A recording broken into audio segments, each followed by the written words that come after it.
Good morning, good afternoon, good evening, whenever, wherever you are watching this. My name is Marcus Octavius, and welcome to the playlist. As you can see, I have finally done the majority of my redecorating. No more tapestries in the background, no more funny looking designs or anything like that. This was a bit of a work. It took me about a week to get done, and I'm very satisfied with the results. There's going to be a little bit more tweaking, a little bit more adjustments being made, but excuse me, when it's all said and done, there'll be a background worthy of yours truly. I'm also, as you can see, a little overdressed. I just got back from a convention, the Southeastern Gaming Exchange here in Greenville, South Carolina. I decided to go out in my steampunk, yes, in 90-degree weather, and I have sweated a lot. And trust me when I tell you, this is well earned. For those of you who are curious about the whole ensemble, I will be finding time this week to take some snaps of it and post it on my Facebook page. For those of you who are curious, be right down below. Also, for those of you who are on my Instagram, some of the pictures will be posted there as well. I promise I won't deny you this time. Also, I am still working on a couple of drum routines to put together. I promise those are actually in the works. I have an idea of what I'm trying to do. I just need to put it down on paper, which can be a time consuming thing. Those of you who are of the artist mindset can understand that.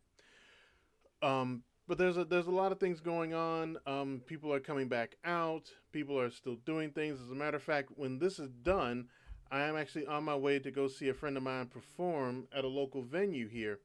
So I'm getting back out. I'm trying to do things, but I haven't forgotten about you, my loyal customers. Also, I want to thank all of you for the recent subscription boost. It has been all the encouragement I need to keep going and to keep producing great content for you people. Now, to the list. Oh, one quick note. For those of you who are curious, Southeastern Gaming Exchange is going on tomorrow. Those of you who are local or willing to drive to Greenville, South Carolina, I will be entering the costume contest, the cosplay contest. I will be wearing my Black Panther, Wakandan ambassador type outfit, whatever you may want to call it. Um, for those of you who are curious and interested, please come out. It's a great convention. It's relatively small. Yes, masks are preferred. Very friendly environment. It's not a very big convention, so if that's your big concern, then you're more than welcome to come out. But on to the list. I got new music this week from a new artist, Bark Bark Disco. I promise you, that's his name. The video and the music sort of tickled my fancy, so I added that. And also, we have return engagements, new music this week from Meg Myers, Jesse Fire, and Clan of Zymon have all dropped some new music. Meg Myers dropped some new music back in March, and I'm just right now getting around to putting her back on the list. Excuse me. But we also have music this week from Suzanne Vega, The Cramps, Berlin, and The Runaways. Speaking of The Runaways, three people that I want to shout out this week who have birthdays or would have had birthdays. The former drummer of The Runaways, Sandy West, I believe it is, was born on this day, July 10th. Unfortunately, she has shuffled on to parts more ethereal as opposed to parts corporeal. So there's a Runaway videos in tribute to her. John Whitehead, who was part of the R&B soul producing writing duo McFadden and Whitehead, also I believe has passed on and would have celebrated a birthday also on July 10th. And a very interesting find, Rebecca Del Rio, who is I believe a 3 octave singer from the West Coast, and she would have been known to some of you as the singer in the lounge in the movie Mulholland Drive, and I believe I have added a bit of music from her onto the list as well. And if not, celebrating her birthday anyway, anybody who has a 3 to 5 vocal range, definitely worth celebrating. Now, I want to talk about a couple of videos I added this week, and I'm going to cash in some chips here.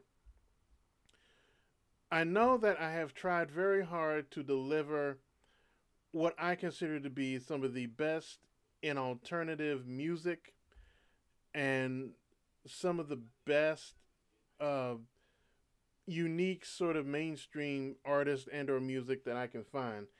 I've included two artists in this list that have left me pleasantly surprised this week, and I'm going to ask you to do a little trusting of faith on me and give these guys a listen.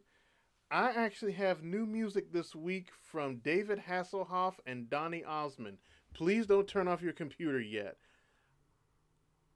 I want to tell you why I added them to the list. For those of you who are unfamiliar, David Hasselhoff is the tall curly haired guy from the show Knight Rider back in the 80s with the talking car and so on and so forth.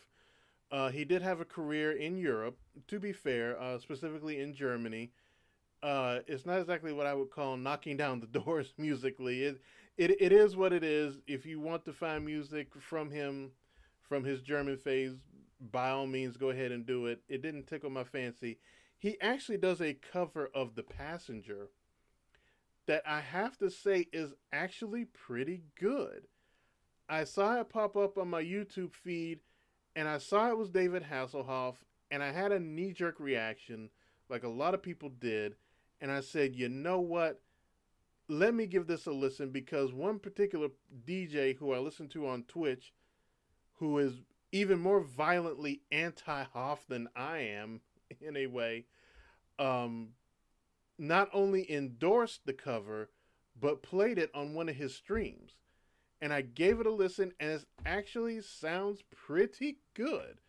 So, David Hasselhoff with his cover of The Passenger this week. And Donny Osmond, who a lot of you may not know, was a teen idol back in the day.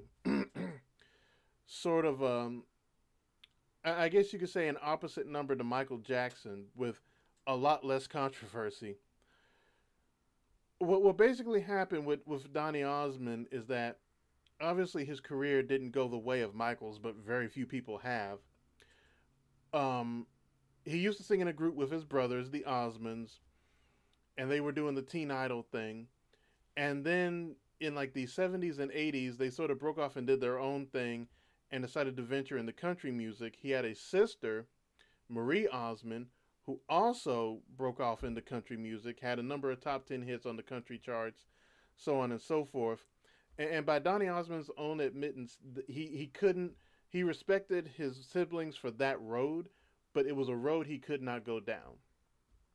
And I believe like the last hit he had of note was one in the late 80s, Sacred Emotion. Somebody please correct me on that. Or I could just look it up on Google after this is done.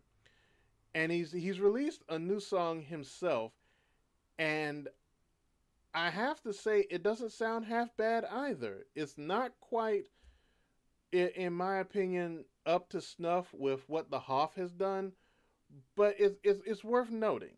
It's very much worth noting. So, as a matter of fact, they are the top two songs on the playlist, so please do not skip them. Give them a fair shake. These are a couple of old dogs trying some new tricks. I think they've got something here. Just my personal opinion. So, Donny Osmond and David Hasselhoff with new music, and I never thought I would say that ever, on the playlist. So please like, share, subscribe. All the links are down below. Facebook, Twitter, Instagram, my email, Save Our Sons link. Pardon me, Save Our Stages link. Also, my PayPal. Just be sure to leave a note that if you donate, a note of who you are and how you found out about the list. I'm Marcus Octavius, and I'm going to go get a shower.